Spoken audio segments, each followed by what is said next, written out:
चेतना का प्रकाश क्या है? यह स्वयं प्रकाशमान अस्तित्व चेतना है जो दृष्टा को अंदर और बाहर दोनों नामों और रूपों की दुनिया को प्रकट करती है। इस अस्तित्व चेतना के अस्तित्व का अनुमान इसके द्वारा प्रकाशित वस्तुओं से लगाया जा सकता है। वह चेतना का विषय नहीं बनता। ज्ञान क्या है? यह अस्तित्व चेतना की वह शांत अवस्था है जिसे साधक अनुभव करता है और जो तरंगहीन सागर या गतिहीन आकाश की तरह है। आनंद क्या है? यह सभी गतिविधियों से मुक्त और गहरी नींद के समान विज्ञान की स्थिति में आनंद का अनुभव है। इसे केवल निर्विकल्प की स्थिति भी कहा जाता है। आनंद से परे की अवस्था क्या है? यह मन की निरंतर शांति की स्थिति है जो पूर्ण शांति जागृत सुषुप्ति की स्थिति में पाई जाती है, जो निष्क्रिय गहरी नींद के समान होती है। इस अवस्था में शरीर और इंद्रियां की गतिविधियों के बावजूद कोई बाहरी जागरूकता नहीं होती, जैसे कि नींद में डूबा हुआ बच्चा।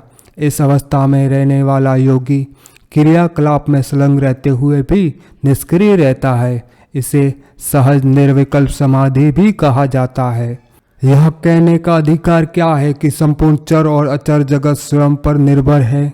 आत्मा का अर्थ है देहधारी प्राणी। गहरी नींद की अवस्था में जो ऊर्जा गुप्त थी उसके मैं के विचार के साथ उभरने के बाद ही सभी वस्तुओं का अनुभव होता है। आत्मा सभी अनुभूतियों में दृष्टा के रूप में विद्यमान है।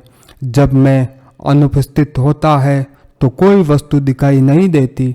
इन सभी कारणों से यह निसंदेह कहा जा सकता है कि सब कुछ स्वयं से निकलता है और वापस स्वयं में ही चला जाता है। चूंकि शरीर और उन्हें संचालित करने वाली आत्माएं हर जगह वास्तव में असंख्य देखी जाती है, इसलिए यह कैसे कहा जा सकता है कि आत्मा केवल एक ही है?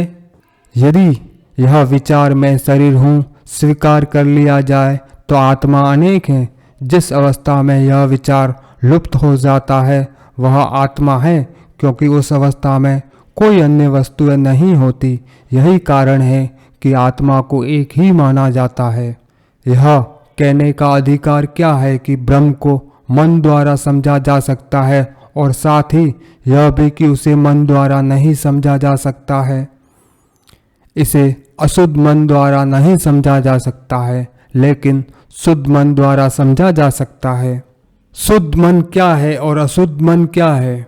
जब ब्रह्म की अपरिभाषित शक्ति स्वयं को ब्रह्म से अलग कर लेती है और चेतना के प्रतिबिंब के साथ मिलकर विभिन्न रूप धारण कर लेती है तो इसे अशुद्ध मन कहा जाता है। जब यह विवेक के माध्यम से चेतना के प्रतिबिंब से मुक्त हो जाता है तो इसे शुद्ध मन कहा जाता है। ब्रह्म के साथ इसकी एकता की स्थिति ही ब्रह्म के प्रति इसकी धारणा है।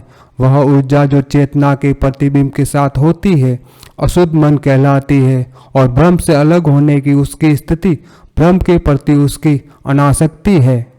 क्या शरीर के रहते हुए भी उस कर्म पर काबू पाना संभव है जिसके बारे में कहा जाता है कि यह शरीर के अंत तक चलता है?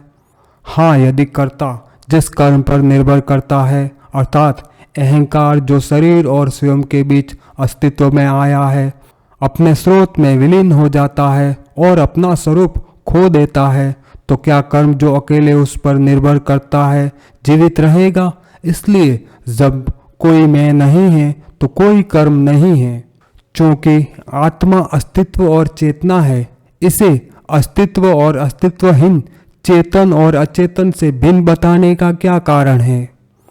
यद्यपि आत्मा वास्तविक है क्योंकि इसमें सब कुछ शामिल है, यह अपनी वास्तविकता या अवास्तविकता के बारे में द्वंद्व से जुड़े प्रश्नों के लिए जगह नहीं देता। इसलिए इसे यथार्थ और अवास्तविक से भिन्न कहा जाता है।